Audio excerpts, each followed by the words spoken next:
মির্জা গালিব খুব চমৎকার একটা কথা বলেছিলেন, যা আজও হৃদয় স্পর্শ করে।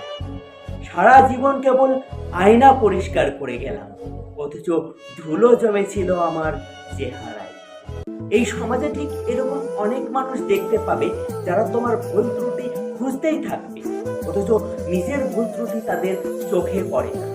আর এই ধরনের মানুষের কাছে তুমি আজীবনেও ভালো হতে পারবে না।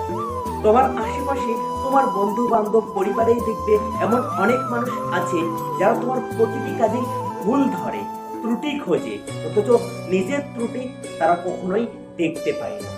আর এই ধরনের মানুষের থেকে সবসময় দূরে থাকাই শ্রেয়। তাহলে নিজের সম্মানটুকু অন্তত বেঁচে থাকে, নিজের আত্মশান্তিটুকু অন্তত পাওয়া যায়।